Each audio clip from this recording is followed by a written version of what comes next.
यहाँ आज रविवार के दिन भी पत्रकार बंधु मौजूद हैं। आप सभी को बहुत बहुत धन्यवाद। Thank you a great deal. आज का ये जो पत्रकार वार्ता है, ये एक बहुत बड़ा खुलासा है। ये दिखाता है कि किस प्रकार हिंदुस्तान के अंदर एक सरगना है, हिंदुस्तान के अंदर एक ऐसा गैंग है जो कहीं ना कहीं भारतवर्ष को ही नीचा दिखाना चाहता है। भारतवर्ष द्वारा स्थापित किए हुए कीर्तिमानों को ये नीचा दिखाने की कोशिश कर रहा है। और ये सरगना जो है, ये केवल भारतवर्ष में है ऐसा नहीं है। It is an international conspiracy, एक अंतर्राष्ट्रीय साजिश है।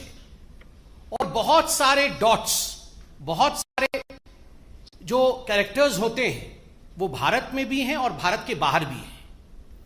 आज आपने अखबारों में सुबह पढ़ा होगा न्यूज क्लिक के विषय में। न्यूज क्लिक एक पोर्टल है। कुछ ऐसे पोर्टल्स हैं हिंदुस्तान में जो मीडिया का चोगा ओढ़ करके मीडिया बनने की कोशिश करती है, मगर वो मीडिया नहीं है। तो न्यूज क्लिक भी ठीक उसी प्रकार का एक पोर्टल है जो मीडिया हाउस नहीं है, मगर कहीं ना कहीं अपने आप को मीडिया के रूप में दिखाने का प्रयत्न करती है, भरसक प्रयास करती है। और आपने इस खबर में पढ़ा होगा किस प्रकार से करोड़ों रुपए, मैं उसका तथ्य आगे रखूंगा, भूमिका में पहले पूरे विषय को संजोता हूं फिर तथ्य रखूंगा। किस प्रकार करोड़ों रुपए विदेशों से संदिग्ध हिंदुस्तान आए हैं और उनका एक ही मकसद था, हिंदुस्तान के सरकार और हिंदुस्तान का जो सिस्टम है उसको धता बताना, उसको फेल्ड बताना और विदेशों को, विदेश की जो ताकतें हैं और खास करके अन्य देशों का हिंदुस्तान में प्रोपेगेंडा करना।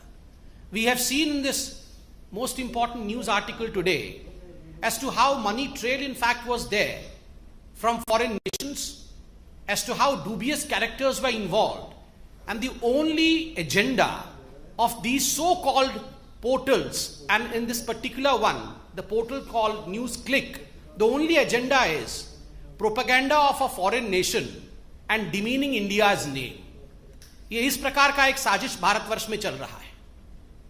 बंधुगण, आप सबने देखा होगा कुछ लोग अपने आप को एक्टिविस्ट कहते हैं, कई लोग इनको अर्बन नक्सल भी कहते हैं, माओइस्ट भी कहते हैं। ये लोग अपने आप को एक्टिविस्ट कहते हैं। ये एक्टिविस्ट और ये जो पोर्टल वाले हैं जो मीडिया का चादर ओढ़ करके अपने आप को मीडिया के रूप में प्रोजेक्ट करते हैं, कुछ विदेशी ताकतें, उसके साथ साथ भारतवर्ष के मेन स्ट्रीम राजनेता भी कुछ ऐसे हैं जिनका एक बिल्कुल सरगना बना हुआ है, एक ग्रुप बना हुआ है और बहुत ही प्लान्ड तरीके से, बहुत ही सामंजस्य के साथ ये काम करते हैं। और इनका मकसद होता है भारतवर्ष में अनरेस्ट फैलाना, भारतवर्ष में अराजकता फैलाना, भारतवर्ष में कंफ्यूजन अर्थात भ्रम की स्थिति को उत्पन्न करना। This is part of an international tool kit. हमने टूल किट के विषय में आपको अवगत कराया था। टूल किट का जो है पूरा का पूरा पर्चा आपके सामने रखा था। बंधुगण, आज ये जो न्यूज क्लिक के बारे में अखबारों में छपा है, जो तथ्य सामने आया है, एक बात स्पष्ट होता है कि ये टूल किट केवल हिंदुस्तान में कुछ राजनीतिक दल चला रहे हैं ऐसा नहीं है। हिंदुस्तान के बाहर भी एक बहुत बड़ा ऐसा परियोजना है, एक प्रयोजन है, एक प्लान है, एक कॉन्स्पिरेसी है जो इस टूल किट का हिस्सा है।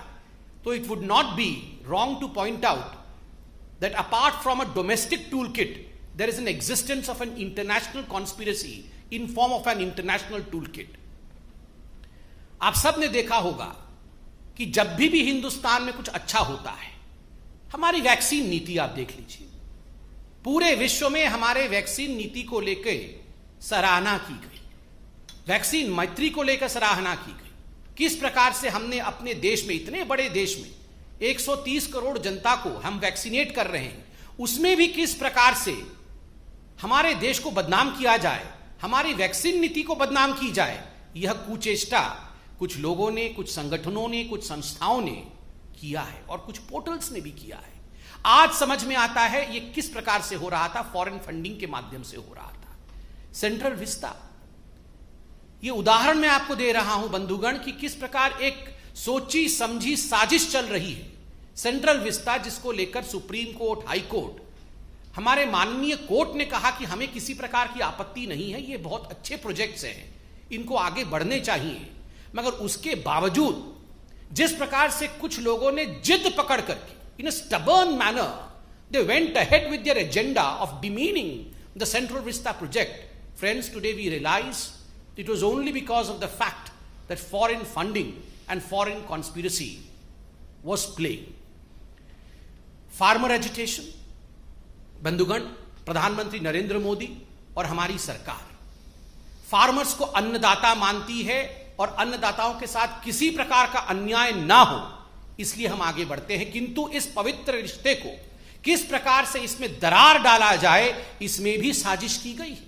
और आज ये जो न्यूज क्लिक वाला इशू हुआ है जिसके विषय में अभी मैं संक्षेप में बताऊंगा, यह बात स्पष्ट होता है कि बहुत बड़ी बड़ी ताकतें हिंदुस्तान को कमजोर करने के लिए लगी हुई हैं। यहां कंफ्यूजन, भ्रम और अनरेस्ट अर्थात अराजकता कैसे फैले इसकी कोशिश हो रही है। जब से प्रधानमंत्री नरेंद्र मोदी हिंदुस्तान के प्रधानमंत्री बने, कहीं ना कहीं हिंदुस्तान में तो ऐसा नेता हैं ही जिनके आंखों में वो खटक रहे हैं, विदेशी ताकतें भी ऐसी हैं जिनकी आंखों में वो खटक रहे हैं। तो एक बहुत बड़े रूप में किस प्रकार से भारतवर्ष के नाम को नीचा किया जाए, किस प्रकार से प्रधानमंत्री नरेंद्र मोदी जी की चेष्टाओं को, जो वो सुचेष्टा कर रहे हैं भारतवर्ष को आगे बढ़ाने के लिए, उसको कैसे कम करके दिखाया जाए, यह सब कोशिश की जा रही है। किंतु मैं आज कह सकता हूं कि जनता जनार्दन है, वो मोदी जी पर विश्वास करती है। आज जो न्यूज क्लिक का पूरा विषय आया है, मैं संक्षेप में आपके सामने कुछ चौंकाने वाले तथ्य रखने वाला हूं। बंधुगण, यूं तो कहते हैं कि न्यूज क्लिक एक साधारण पोर्टल है। देखिए, इस पोर्टल का नाम पीपीके के नाम से, PPK NewsClick studio private limited के नाम से है। इसमें किस प्रकार से बाहरी ताकतें फंड भेज रही थी भारतवर्ष में और किस प्रकार से इन फंड्स को लेकर ये फंड कहां जा रहे थे, किन लोगों को ये फंड दिया जा रहा था, मैं इसका खुलासा अभी करने वाला हूं। ये जो पीपीके कंपनी थी जिसके अंतर्गत न्यूज क्लिक आती है, इन्होंने एफडीआई, फॉरेन डायरेक्ट इन्वेस्टमेंट, विदेशी निवेश को एक्सेप्ट किया, लगभग 10 करोड़ के आसपास, 9.59 करोड़ का। दो मुख्य कंपनियों ने पैसा दिया जिसका नाम है world wide media holdings LLC और दूसरा है यूएसए का डेलावेयर जिसका नाम है WWM। इन दोनों ने इसमें मेजर रूप में पैसा इन्फ्यूज किया एफडीआई के रूप में। और ये जो WWM है, इसमें 3 लोग मुख्यतः सम्मिलित थे, वो विदेश के थे, जैसन पेट्शर, नेविली रॉय सिंघम जो कि श्रीलंका के और उसके बाद अभी अमेरिका में है, और एक तीसरा व्यक्ति है जो एक विदेशी ताकत है और किसी विदेशी देश के फंड को पूरी तरह से हवाला के माध्यम से डाइवर्ट करके किस प्रकार से इसका यूटिलाइजेशन भारतवर्ष में किया जा सके, डूबियस रूट से उन्होंने WWM ने पीपीके अर्थात न्यूज क्लिक को भेजा। बंधुगण, आपको जान के आश्चर्य होगा, ये जो निवेश होता है विदेश से, एफडीआई होती है, उसके लिए आपको एक शेयर वैल्यू दिखाना पड़ेगा कि हाँ ये जेन्युइन लगे, कि ये बड़ी कंपनी थी तभी जाके हमने निवेश किया। कुल मिलाकर 10 रुपए प्रति शेयर का न्यूज क्लिक का वास्तविक जो चरित्र है वो 10 रुपए प्रति शेयर का उसका ओरिजिनल स्वरूप है। But that was inflated just in order to make news click look as if it was an authentic destination for an FDI, उसको इन्फ्लेट करके 11,510 रुपए का एक शेयर कर दिया गया। अब सोचिए ये षड्यंत्र में कितने लोग इन्वॉल्व थे और किस प्रकार से ये षड्यंत्र काम कर रहा था। केवल ये 10 करोड़ का जो FDI था यही नहीं, लगभग 30 crore, to be precise 28.46 crore रुपया ये जो न्यूज इसने भिन्न भिन्न एजेंसियों से, विदेशों से रिसीव किया। Justice and education fund Inc USA, ऐसी बहुत सारी यूएस के एजेंसीज हैं, कंपनीज हैं जिनसे इन्होंने लगभग 30 करोड़ रुपए लिए हैं। और ये 30 करोड़ रुपए किस लिए लिए हैं? ये 30 करोड़ रुपए लिए हैं maintenance of people dispatch portal. ये 30 करोड़ रुपए लेके एक पोर्टल है जिसका नाम है पीपल्स डिस्पैच पोर्टल, उसका ये मेंटेनेंस न्यूज क्लिक वाले करेंगे। आप जानते हैं ये जो पीपल्स डिस्पैच पोर्टल है ये किसका है? ये भी ये न्यूज क्लिक वालों का है। अपने ही पोर्टल को मेंटेन करने के लिए यूएस की कुछ कंपनियां, विदेशी कंपनियां, वो इनको 30 करोड़ रुपए दे रहे हैं और बदले में कहा गया हम आपको एक्सपोर्ट सर्विस देंगे, मतलब हम बहुत बढ़िया मेंटेनेंस करेंगे और आपको बताएंगे कि हमने कैसे मेंटेन किया, हम सर्विस अपना एक्सपोर्ट करेंगे। मगर जब इनके प्रमोटर्स से पूछा गया कि आपने क्या सर्विस एक्सपोर्ट किया, तो उनके पास कोई जवाब नहीं है। अर्थात ये विदेशी ताकतें जो हैं, ये पैसा किन्हीं और कारणों से भेज रही हैं। ये न्यूज पोर्टल के मेंटेनेंस का तो केवल बहाना है, कारण कुछ और है। अब मैं कारण बताता हूं, किन किन लोगों को इस न्यूज पोर्टल के माध्यम से पैसा गया। ये करोड़ों रुपए बाहर से आए, 30-40 करोड़ तो मैंने अभी हिसाब दिया है, न जाने और कितना आया होगा। अब ये पैसा गया कहां? मैंने आपको कहा था कि हिंदुस्तान के अंदर ऐसे कुछ राजनेता हैं, ऐसे कुछ एक्टिविस्ट हैं जो चाहते हैं कि हिंदुस्तान में एक माहौल भ्रम का और अनरेस्ट का बने। आपको याद होगा गौतम नौलखा, क्योंकि एल्गार परिषद के जो माओइस्ट लिंक थे वो अरेस्ट हुए थे। गौतम नौलखा, कई लोगों ने उन्हें अर्बन नक्सल भी कहा, और गौतम नौलखा जिन्होंने भीमा कोरेगांव केस में हिंदुस्तान में अनरेस्ट फैलाने की कोशिश की थी, उनको इसमें से लगभग 21 लाख रुपए मिले हैं। ये तो एक रिकॉर्ड हमारे पास है, आज अखबारों में भी छपा है। न जाने कितने सोर्सेज से ऐसे कितने रुपए इस प्रकार के एक्टिविस्ट्स को मिलते होंगे। यह चौंकाने वाला है, 21 लाख रुपए गौतम नौलखा को मिले। दूसरा, इसमें से लगभग 52 लाख रुपए बप्पादित्य सिन्हा।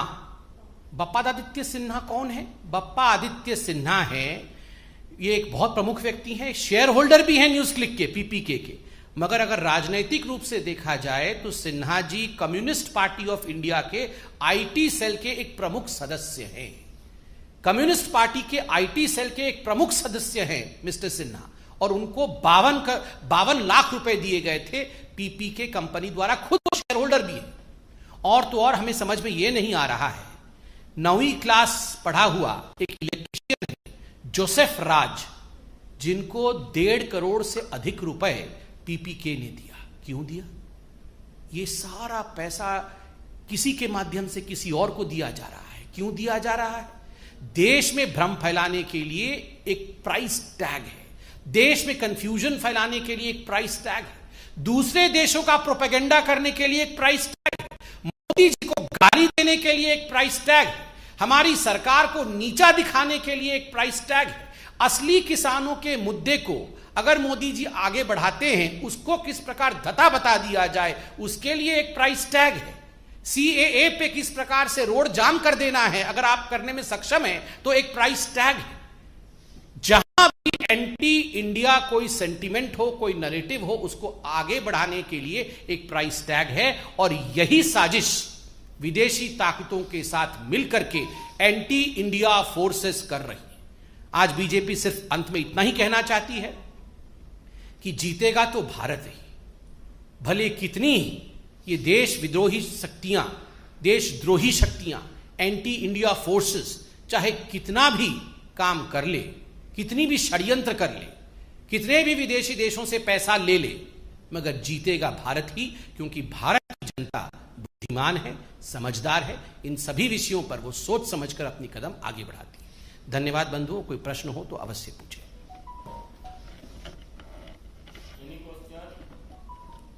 ठीक है।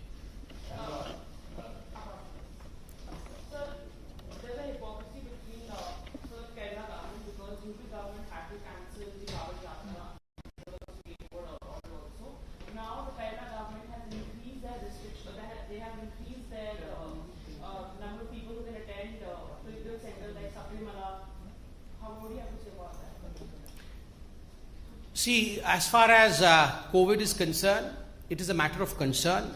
We all have to follow COVID appropriate behavior. The Prime Minister of the country, the government of the day, the Supreme Court and all other courts have instructed us, have advised us accordingly. But I firmly believe that selectivism is something which has been taunted, which has been in fact called out by the citizens of this country. As far as the Kerala government is concerned, the news that has come out today, that despite the fact that the state of Kerala is reeling under high pressures of COVID, we have increased COVID patients there. We have to take great many steps to see to it that people do not fall ill. But is it appeasement? What Kerala government is doing is something which people are asking.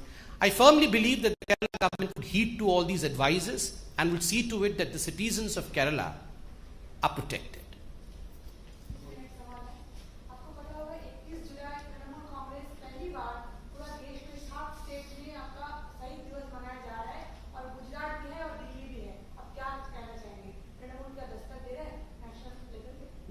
फिर से क्या दिवस दस्तक दे रहा है national level पे। अच्छा। एक साथ शहीद दिवस मना रहा है। नहीं, स्टेट से बाहर शहीद दिवस मना रहा है, अच्छी बात है। वो एक डेमोक्रेटिक कंट्री है हमारी, कोई भी शहादत को अपनी आंखों को नम कर सकता है शहादत में। मगर जो हमारे कार्यकर्ता शहीद हुए हैं बंगाल में, जिस प्रकार से हजारों लोग बेघर हो गए, जिस प्रकार से हमारे पार्टी के माताओं और बहनों के साथ जो ट्रीटमेंट हुआ है, न जाने कितने लोगों को मार दिया गया है, महिलाओं का बलात्कार हुआ है। इस विषय में जो NHRC का रिपोर्ट अभी 2 दिन पहले आया, जिसमें स्पष्ट रूप से कहा गया है there is no rule of law in Bengal, there is law of ruler in Bengal. इस पर ममता बनर्जी क्या कहेंगी? मैं ममता जी से आज निवेदन करूंगा कि जिन भारतीय जनता पार्टी के कार्यकर्ताओं ने लोकतंत्र को अपहोल्ड करने के लिए शहादत दी है, उनके शहादत पर भी ममता बनर्जी कुछ कहें, उनके बलिदान पर भी ममता बनर्जी 2 आंसू बहाएं और क्षमा याचना करें, जिस प्रकार से उन्होंने कानून व्यवस्था की धज्जियां बंगाल में उड़ाई है।